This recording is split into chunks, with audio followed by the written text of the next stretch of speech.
Salut à tous, aujourd'hui on se retrouve pour une nouvelle vidéo qui va vous faire découvrir Dungeon Quest, un jeu de FFG fait par Jacob Bonds. C'est pour des parties qui peuvent aller de manière très courte comme de manière très longue. Ça vaut une soixantaine d'euros, c'est de 1 à 4 joueurs, et ça vous met dans la peau d'aventuriers qui vont devoir, durant un temps très limité, à peu près une vingtaine de tours, comme vous le voyez ici sur le plateau du soleil, qui vont rentrer de tuile en tuile secrète pour se frayer un chemin vers la pièce centrale du donjon où réside le dragon Caladra, et rebrousser chemin avec les trésors qu'ils auront amassés, en faisant très attention à ne pas réveiller le dragon, sinon c'est quelque chose de néfaste, et de sortir avant que le soleil se couche, car si le soleil se couche, la partie est finie, car les portes du donjon se referment et on ne peut plus sortir.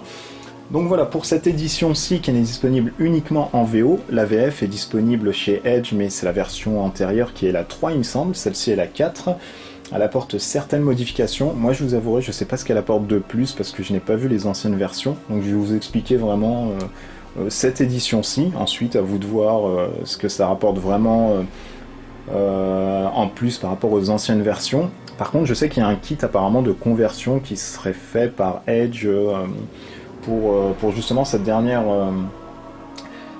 version, vu qu'ils ne la traduisent pas. Donc on commence par choisir son personnage. Quand on choisit son personnage, on prend une carte personnage. Donc la carte personnage, c'est quoi?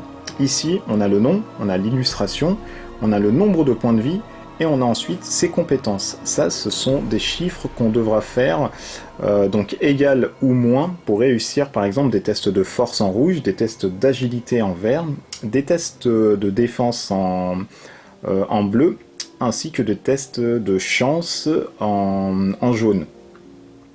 Au-dessus, on a ensuite les points de détermination, donc dès qu'on va louper un test, par exemple on doit faire un test de force, on va lancer 2d6, additionner la somme, et si on réussit pas le test, on prend un point de détermination, et les tokens détermination vont ensuite permettre de retrancher -1 au futur test qu'on va faire. Donc voilà, donc ça c'est une fiche de personnage, donc voilà, là derrière il y a un petit dos, etc. Et bien sûr, quand ce personnage a 0 point de vie, on l'enlève du jeu et on est éliminé. Donc voilà, ça c'est un peu les tokens, hop, détermination quand on loupe des tests. Peut-être c'est une nouveauté qu'il n'y avait pas dans les anciennes versions, je ne sais pas. Auquel cas, on commence par prendre la figurine, on la met ici, et à son tour de jeu, on a deux phases principalement, parce que ça joue de manière très simple et très limpide, comme vous allez le voir. Donc le premier joueur va faire avancer déjà d'une part le token soleil, va le faire avancer jusqu'à la fin de la piste qui va symboliser la fin du jeu, et à son tour de jeu, tous les joueurs vont avoir deux phases bien distinctes. La première phase, c'est la phase de statut, c'est-à-dire que là, si on a par exemple des reliques qui permettent de faire des choses à son début de tour, c'est maintenant que ça doit être fait, ou des effets de cartes, hein, peut-être de l'empoisonnement, etc. Savoir que quand on joue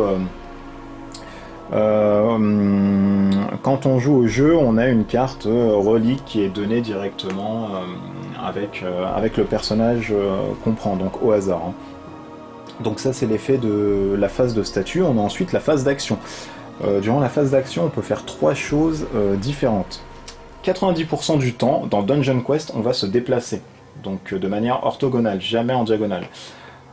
On va se déplacer sur une case. Si cette case est vierge, comme vous pouvez le voir ici, on prend une tuile, hop, c'est une tuile sale, on la révèle, et ensuite on la positionne par rapport à son orientation. Donc si notre personnage vient d'ici, on va positionner la flèche la flèche blanche sur le bas. Si on vient de ce côté, on la pose comme ça, etc. Donc là, nous venons d'ici, on va la poser d'ici. Et on se réfère ensuite aux salles. Je vais pas vraiment vous faire l'historique des salles. Je pense que je ferai une partie directement complète où vous allez voir à quoi correspondent les salles, etc. Je pense que c'est plus plaisant d'expliquer le jeu comme ça. Là, je vous explique vraiment les fondamentaux du jeu, comment ça se joue. Donc ça, c'est une chose qu'on peut faire durant son tour. On peut aussi, ça je vais prendre une notre tuile qui est ici, on peut si possible fouiller une salle. Donc par exemple, si on était déjà ici, on peut fouiller une salle qui comporte le symbole de torche, qui est ici. Hop. Donc le symbole de torche nous permet de fouiller en fait et de prendre une carte du deck torche. Et dès que c'est fini, on met un petit token torche sur la salle pour dire qu'elle a été fouillée. Un autre joueur ne pourra jamais fouiller une carte où il y a déjà un pion en fait torche dessus, c'est plus possible. On peut ensuite, si on le souhaite, rentrer dans les catacombes. Et par exemple ici c'est une salle où on peut rentrer dans les catacombes parce qu'il y a un petit escalier.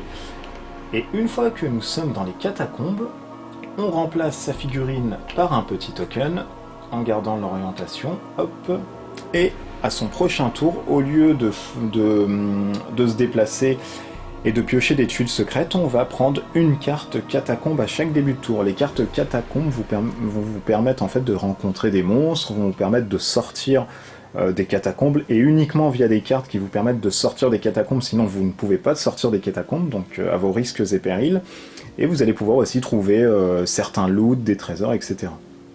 Donc je vais revenir sur les catacombes directement, puisque je suis dessus. Quand on pioche par exemple X cartes et qu'on trouve une carte sortie catacombe. Par exemple, ici c'est ma 5e carte que je pioche, et cette carte me permet de sortir des catacombes.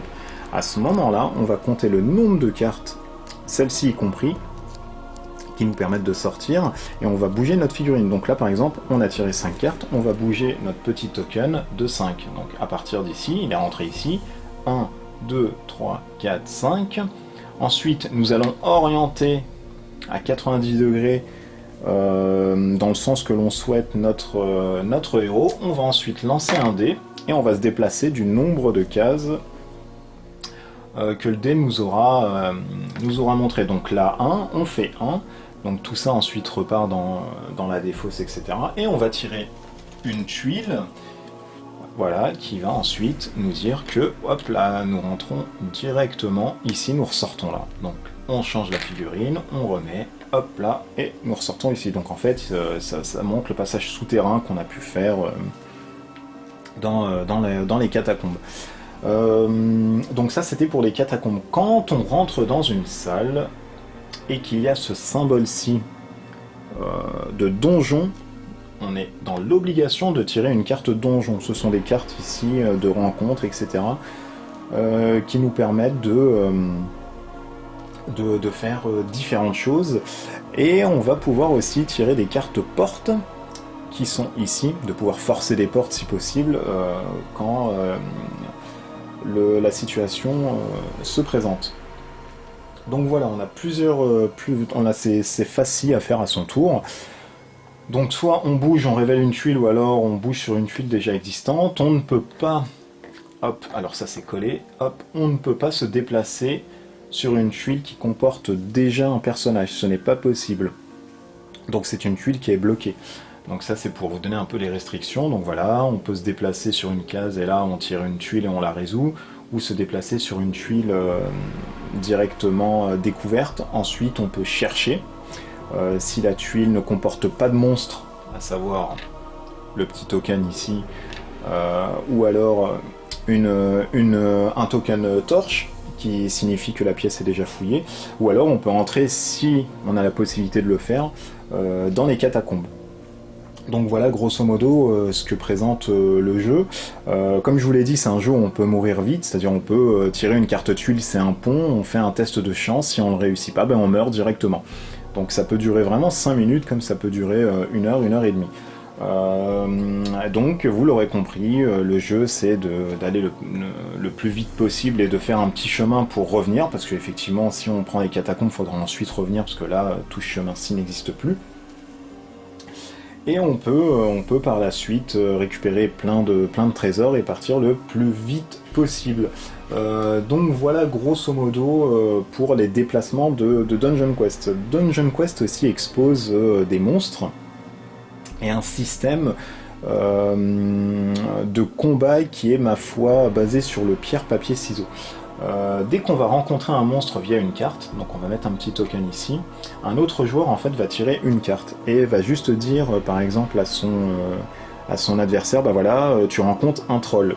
on a deux valeurs ici sur une carte monstre. On a ses points de vie, pour qu'il meure, et on a ensuite les points de dégâts qu'il inflige quand le héros veut tenter une phase d'escape, pardon, je cherchais mon mot, une phase d'esquive. Voilà, donc là je suis un peu centré sur l'anglais, donc je trouvais un peu mes mots en français.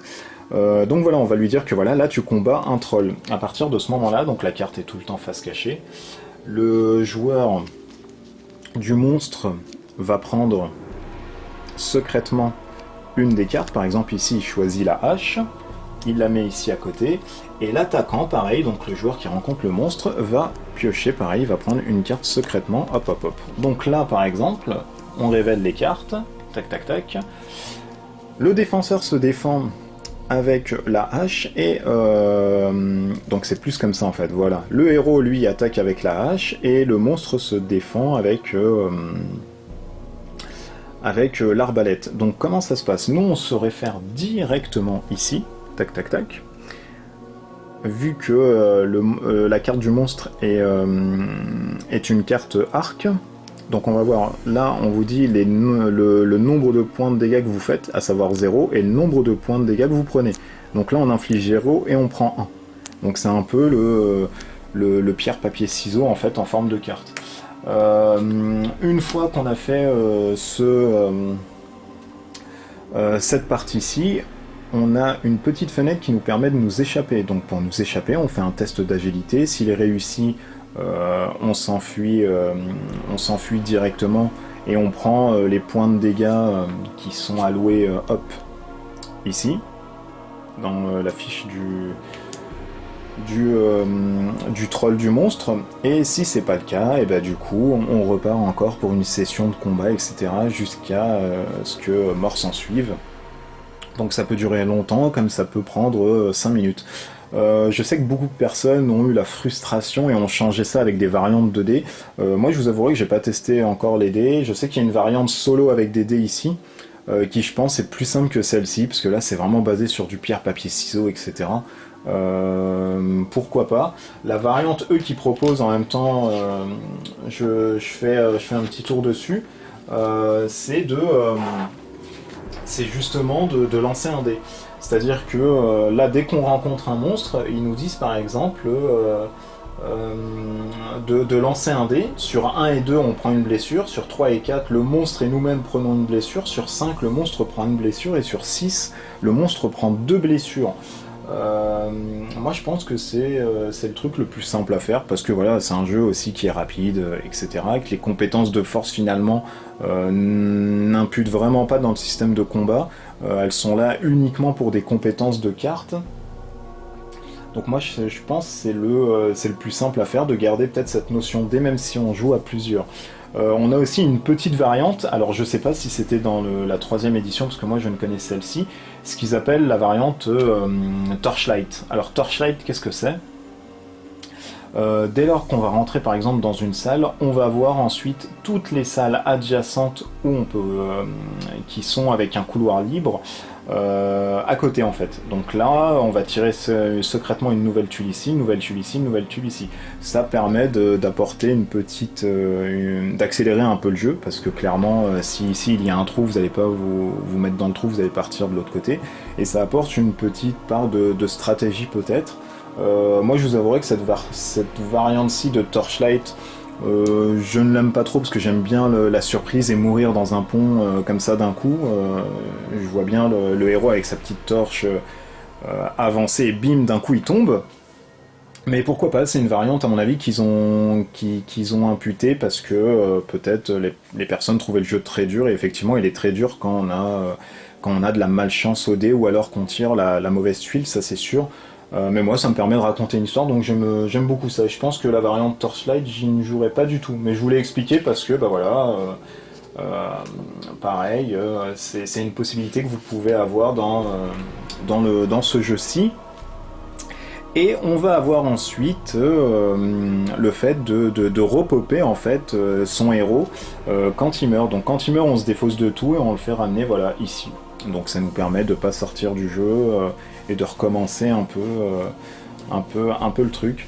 Moi je trouve ça cool parce que bah, si au tour 4 on meurt, on va pas regarder les gens jouer à côté.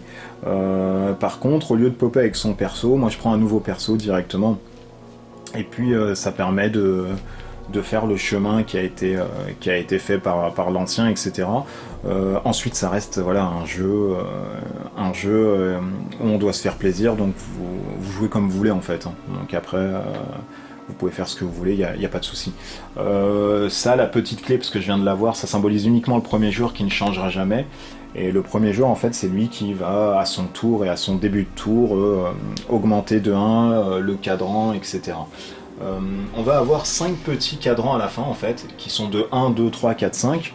Ça symbolise que dès que vous arrivez sur le petit 1, vous lancez un dé. Si vous faites 1 ou moins, la partie est finie, les portes se referment. Dès que vous êtes au 2, pareil, si vous faites 1 ou 2, bah, la partie se termine et les portes se referment. Au 3, bah, c'est 3 et moins, 4 c'est 4 et moins, et 5, bah, c'est 5 et moins. Donc vous êtes sûr au 5, à part faire 6 à chaque fois, que les portes vont se refermer directement. C'est possible si vous avez de la chance de faire par exemple 10 tours d'affilée et que vous êtes sur le 5 parce que vous faites que des 6. Et auquel cas, bah, jouez au loto parce qu'à mon avis, vous avez beaucoup de chance. Mais ça arrive très rarement. Donc voilà, ça c'est un peu Dungeon Quest. Moi, je vous ai vraiment pas expliqué toutes les tuiles parce que je pense que je vais faire ça dans une partie complète. Là, je vous ai expliqué grosso modo comment ça jouait. Donc on avance, on tire des tuiles, on résout la tuile. Si ce sont des tuiles de cartes trap, donc tous les paquets de cartes sont mis, on a juste à lire et récupérer la carte. Et puis voilà, il n'y a pas d'affrontement entre les joueurs, ce sont des personnages qu'on peut réutiliser dans Descent apparemment. Donc ceux qui ont déjà Descent, si vous voulez avoir 6 personnages supplémentaires, et bien avec Dungeon Quest vous le pouvez. Et puis voilà, moi je pense que je vais revenir sur une prochaine vidéo qui va vous montrer un peu une partie à un joueur, histoire de se raconter une petite histoire et voir comment ça se joue. Je jouerai pas avec la variante Torchlight, c'est sûr, parce que je préfère garder la part de surprise.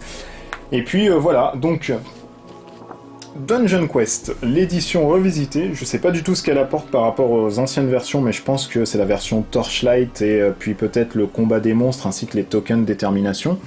C'est fait par FFG, ça vaut 60 €, c'est uniquement en VO, c'est un jeu de Monsieur Bones. C'est pour des parties de 1 à 4 joueurs qui peuvent être très courtes comme très longues. Et ma foi, si vous aimez le hasard, les dungeon crawlers qui jouent assez rapidement, où se raconte une histoire et beaucoup le hasard et les tuiles, le matos c'est très beau, vous pouvez vous lancer dessus sans problème.